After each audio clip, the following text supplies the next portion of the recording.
In Genesis, the first chapter, the 27th verse, so God created humankind in his own image.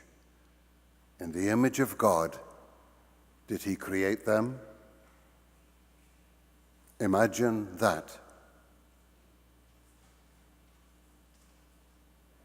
I don't know whether it's my age or the age, advancing years or just these times that we're living in now, but my mind seems to be boggling so much more of late.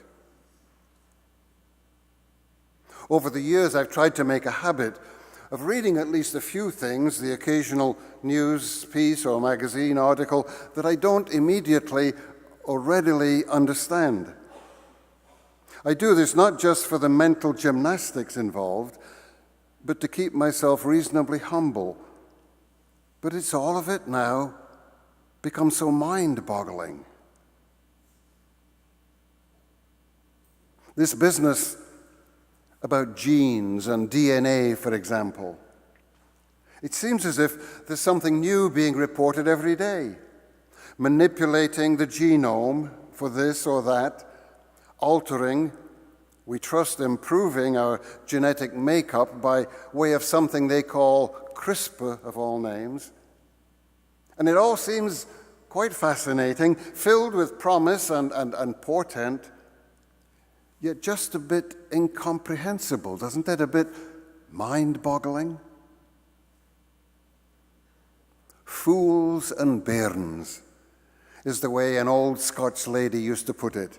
Fools and bairns shouldn't see things half done. Idiots and infants, in other words, shouldn't be let to glimpse things before they're actually finished. Because you see, well, we seem to be discovering more and more and more about what we are, what we humankind are made up of. We know precious little about who we are or who we are supposed to be. It was the philosopher Wittgenstein who said, "We feel that when all the scientific questions have been answered, the problems of life remain completely unanswered." Then we show up here in church on Sunday morning, take a look back again at Genesis, and it tells us, Genesis insists that while all of this other stuff may be true, genetics, nuclear science, and the rest, the most important, the most defining thing about you and me is that we are made in the image of God. So God created us in his own image. And you thought science was mind-boggling? Just what on earth, or in heaven either, might that little phrase mean? What does this divine image, this imago Dei that we're all made of, that we're all made in rather, what does it consist of? Where is it to be found? How is it to be experienced and then expressed?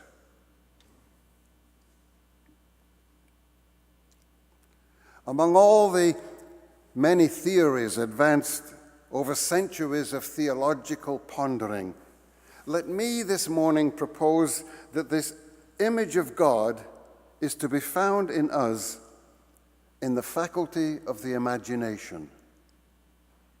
In the faculty of the imagination. In that essential human ability, an ability that assists, encourages, more than that, compels us to imagine, to conceive, to design, to envisage, to suppose, to create. After all, the very word itself, image, imagination, points toward this conclusion. Kenneth Patchen's little poem,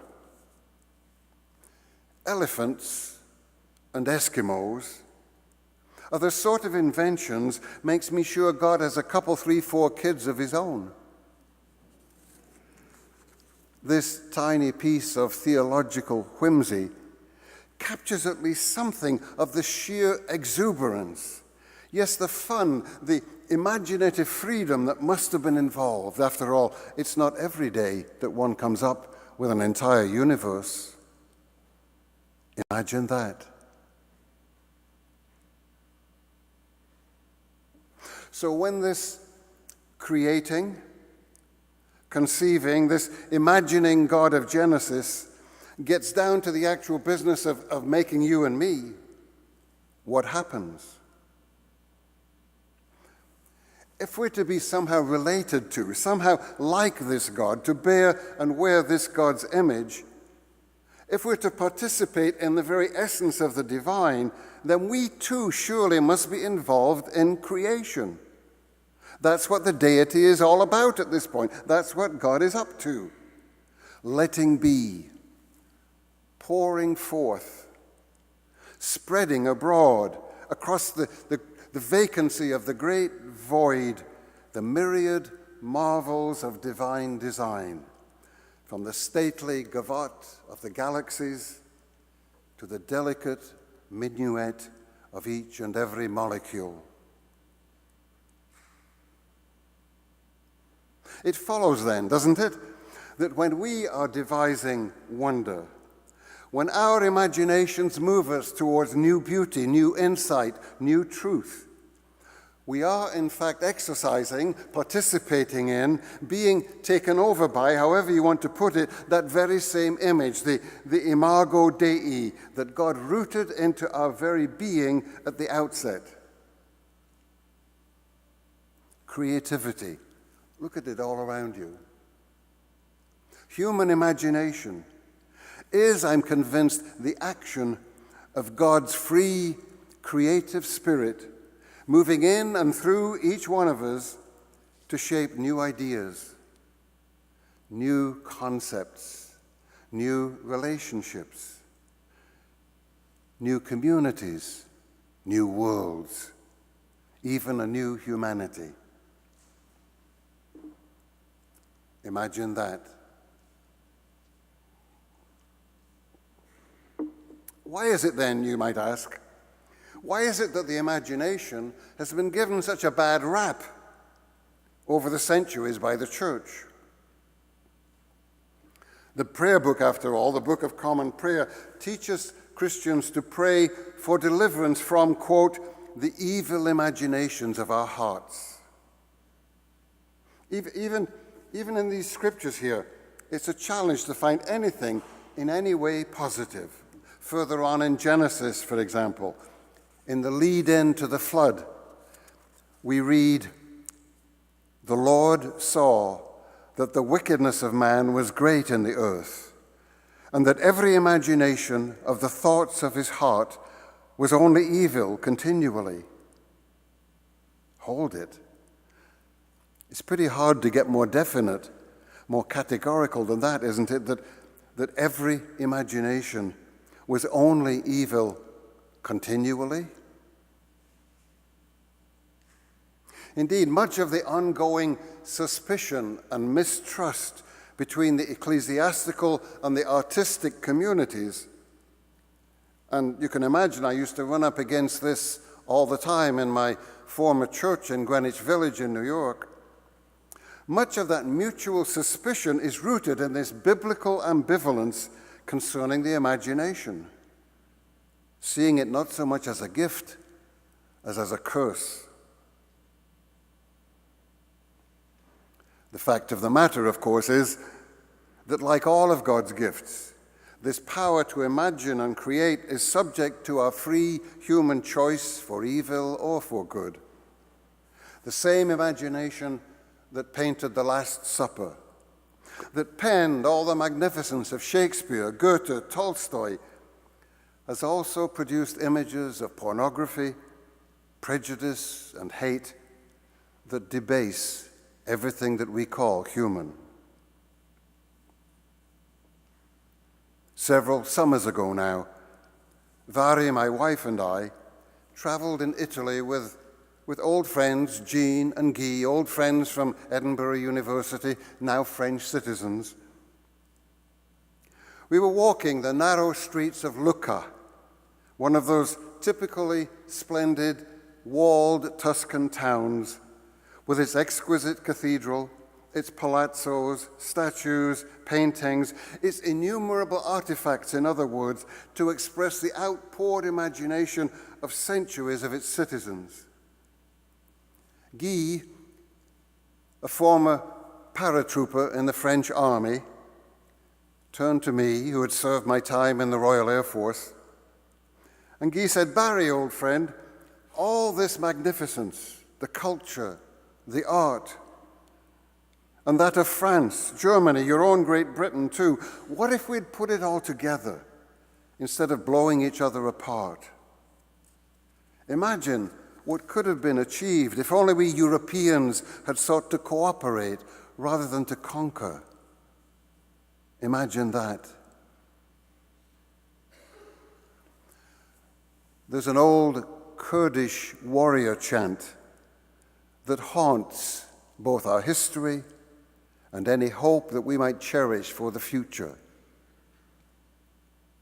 I and my tribe against the world. I and my cousins against my tribe. I and my brothers against my cousins. I against my brothers. The tragedy, sheer tragedy of human divisiveness.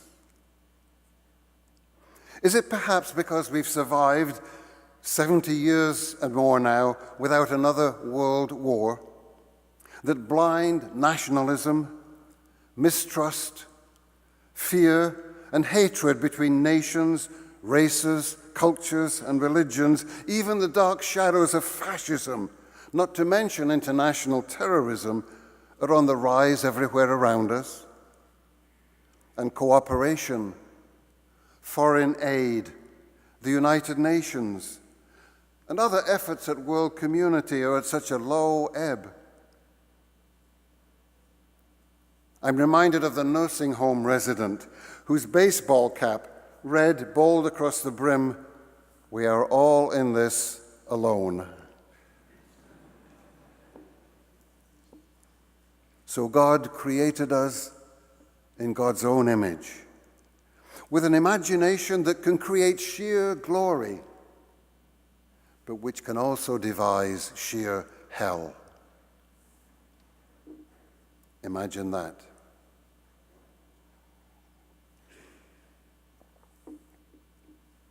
One further aspect of this gift before we close. One final full dimension of this image of God's essence deep lodged within us. We can imagine, in continuance of God's own initial creativity, we can conceive and bring forth beauty, truth, and wonder in art, literature, science, all the finest outpourings of this human mind and spirit. We can imagine, in rebellion against God's gifts, we can and have surely imagined global terrorism, nuclear warfare, ethnic cleansing, chemical and biological weapons, all the varieties of obscenity that must surely test God's power of forbearance to the limit. But third and finally, we can imagine. God's image set within us gives us the power to imagine our way inside another person's life. The heart, the mind, the soul, the motivations, the hurts, the hopes that both bind us together and set us apart. This gift of God, you see, also includes the vision of compassion, the ability, more than that, the necessity, unless we somehow crush and kill and drive this vision out, the necessity to see inside the lives of other people and to feel with them. That's literally what compassion means, two Latin words, com, with, and passio, to feel with. The imagination to feel and know the pain, the hunger, the hope of people around us. And whereas I do believe that in creating, imagining great music, fine poetry, beautiful windows like these, true art, in doing this we come close to sharing the mind of our Creator. It is this even deeper, even richer vision in true compassion, in feeling with and caring for our neighbor as ourselves, that God's image within us finds its fullest and truest form. That, after all, was what he came to tell us about, came to show us, demonstrate with his life, his death, his awkward yet insistent resurrection. A resurrection that still happens, keeps on happening every time that you and I are moved to love, to care, to open up our hearts, our pocketbooks, our schedules, yes, our lives to another's needs. Every time I feel the Spirit, that wonderful old spiritual. Yes, and every time we feel that love of Christ constraining us, that same revolutionary, resurrecting, world-transforming vision that could see, yes, could imagine a child of God, eternally beloved, within a little twisted traitor of a tax collector, within a filthy, ragged, leprosy-infected beggar, within a worn, torn, and haggard prostitute, within a wealthy and successful young ruler. Every time we feel that imaginative spirit moving us, opening us up toward the needs of others, then we better watch out. We better pay complete attention, because it just might be life and death, heaven and hell, the image of our God or the image of our own sad self.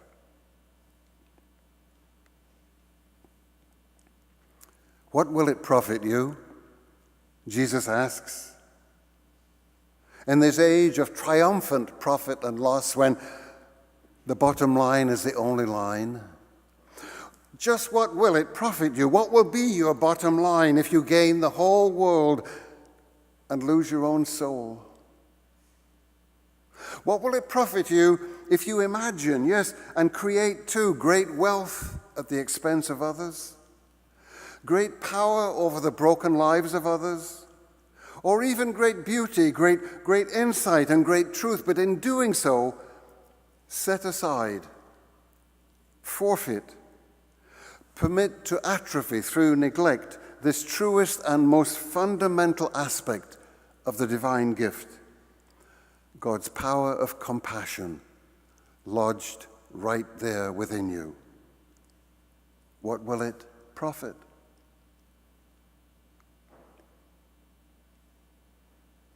The tale is told back in Scotland of a young man with a fierce, driving ambition. He wanted to make a name for himself, whether in possessions or positions, whether in artistic achievement or worldly wealth.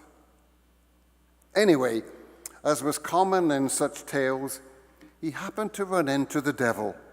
Yes, old Nick himself. And the devil, again, as he was wont to do, offered this young man everything his soul desired, all he had ever dreamt of, in return for just one thing: the heart of his mother on a platter. Intoxicated by the prospect, the young lad ran, seized a great kitchen knife, killed his mother, and raced back to his rendezvous with Satan. In his eagerness, however, he tripped and slipped and fell. And as he stooped to pick up the bleeding heart lying there on the cobblestones, he heard his mother's voice inquiring, Did you hurt yourself at all, my son? Are you all right, my child? Are you all right?